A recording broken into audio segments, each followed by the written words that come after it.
Uderzo est décédé dans une époque un peu particulière. On n'arrête pas de nous parler de virus. Alors c'est l'occasion de parler de lui plutôt que de parler de virus et de parler d'objets. Ça, c'est le rabot de son père. Un rabot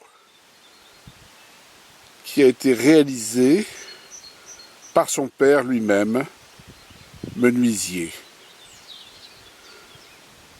Et c'est un objet qu'il avait confié pour l'exposition Toute la France, histoire de l'immigration en France au XXe siècle, dont Savignac avait bien voulu faire l'affiche.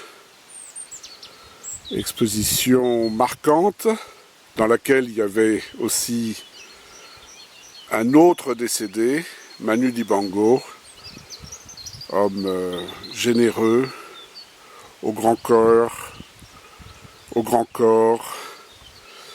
et qui nous accompagnera longtemps. Revenons à Uderzo, dans notre studio de campagne, entouré d'oiseaux. Qu'aimait Uderzo, très grand dessinateur, étouffé par le succès d'Astérix, et qui savait se rappeler que, comme Goscinny, il était un enfant de l'immigration. Inscrit à l'état civil par erreur sur le nom d'Alberto, à cause de l'accent de mon père, je rayais sur les papiers le O. Aujourd'hui, j'aimerais bien qu'on m'appelle Alberto.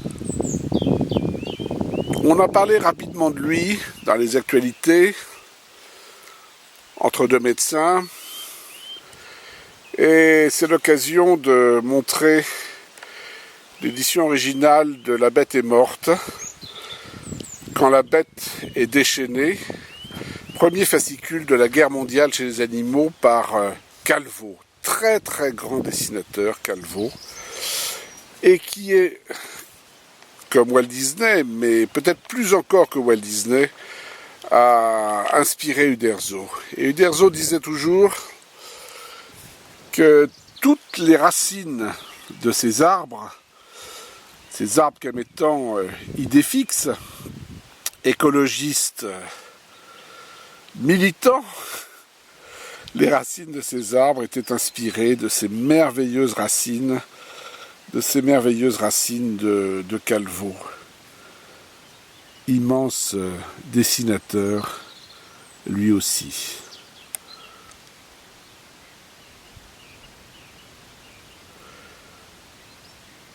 Et pour finir cette évocation, eh bien, on montrera un troisième objet précieux qui est le premier album reliant les premiers numéros du magazine Pilote, créé en 1959. Alors on voit que c'est l'image de la conquête de la Lune. Rappelons que, évidemment, les humains n'avaient pas encore marché sur la Lune à cette époque-là. C'est cette image-là qui faisait couverture. Et puis,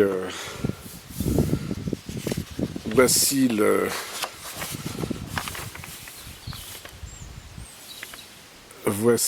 la une du premier numéro de Pilote, 29 octobre 1959, première année, grand magazine illustré.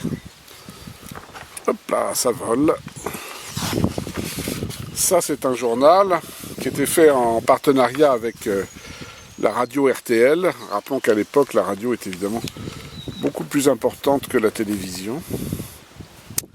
Et puis, ce qui est assez émouvant, ici, le tout début d'Astérix, la première planche publiée, donc par Uderzo, et avec un texte de Goscinny, Astérix le Gaulois. On se souvient de ces... parce qu'on l'a vu en album, de cette toute première planche,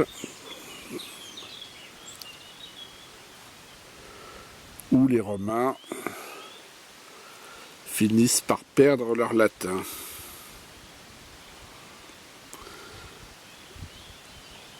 Et cette toute première planche était présentée de la manière suivante. Astérix incarne malicieusement toutes les vertus de nos ancêtres les Gaulois, entre guillemets. L'humour de René Goscinny et de Hal Uderzo vous fera aimer ce petit guerrier moustachu, personnage nouveau dans le monde des bandes dessinées.